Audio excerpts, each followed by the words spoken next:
Hey guys, so we got two new ranged generals recently, Sigurd and Ragnar, and we're just going to be taking a look at these guys today and evaluating them. Right off the bat, we can see that their basic skills are pretty solid across the board for both of them. So at a one-star a 0-star general, if you wanted to use these guys, if you don't have anybody better, they're a pretty solid option. Uh, Once you max out their skills, they are pretty high overall, especially in terms of attack. Uh, the defense on Sigurd is a little bit low. Ragnar has pretty decent defense. HP on both of them are pretty solid. But we're not super concerned about these for a ranged march. They are important, but not crazy important. The march size for both of them, about middle of the pack. 8% for Ragnar, 10% for Sigurd. We'll have a note on that at the end of the video, because there is something important to note with that. For their specialties, they're both pretty high damage specialties. Uh, Very solid overall. Gives them a lot of potential for the attacking side of things. Defensively, specialties, pretty solid, pretty high.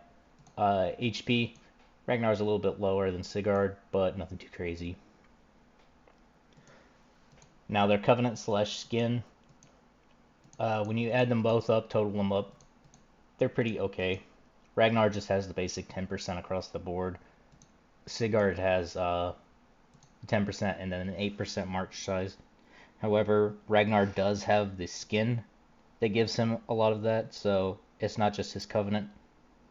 His skin gives him the 10% ranged troop attack that you see there, and then he debuffs the ground and mounted troop by 10%, which isn't huge.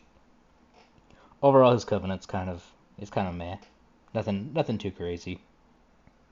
Looks like I forgot to put in the extra 10% from Ragnar's skin, so that's actually 20 if you manage to get the skin.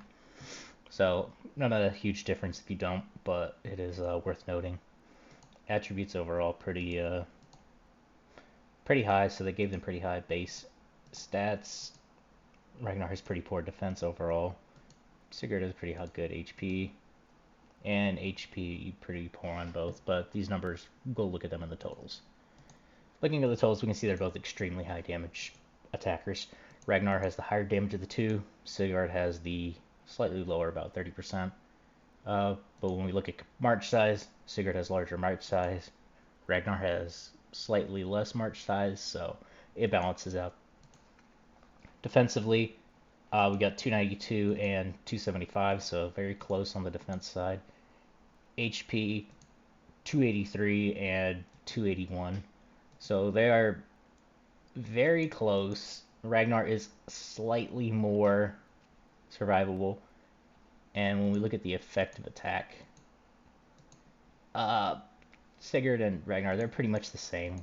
Depending on what type march you have, how late in the game you are, one of these will get slightly more than the other, depending on your base rally spot, your overall buffs, and whatnot.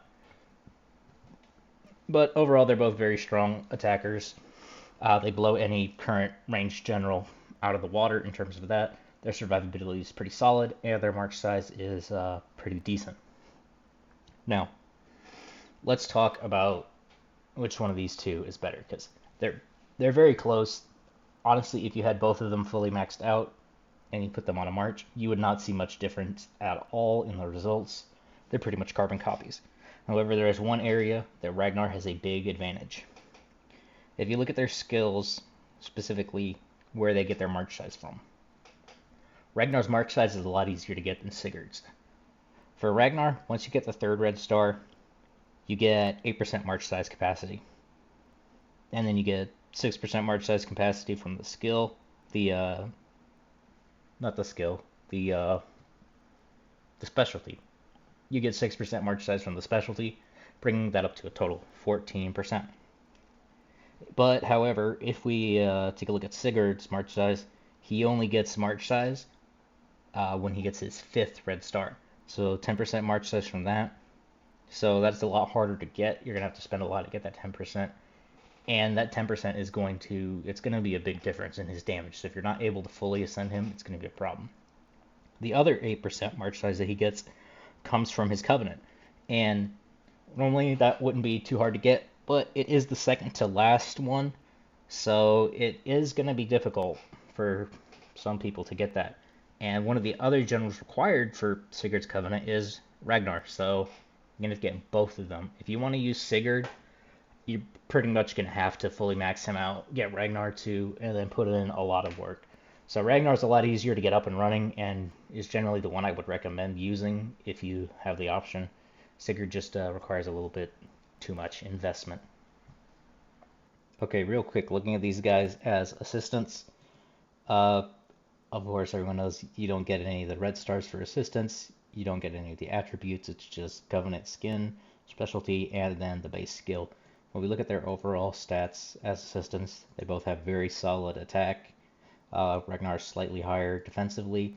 They're both very good in the higher categories. There's very few that can compete with them on the defensive HP side of things. March size for them is a little bit low, but considering what they're up against for the other ranged generals, it's pretty solid. We don't have a lot of ranged generals that have high march size capacity as an assistant. When we look at the effective damage, of course, this one's for a pretty high tier march. They have very nice effective damage. Overall, they are both very, very good assistants. Of course, the problem with Sigurd is to get that 8%, you're going to have to do the Covenant. Ragnar 6% is just the specialties, so that's going to be a little bit easier to do, but they're both very good assistants. So pretty quick video today. This is the report on Sigurd and Ragnar. Hope y'all guys found this video informative, and I'll catch y'all in the next one.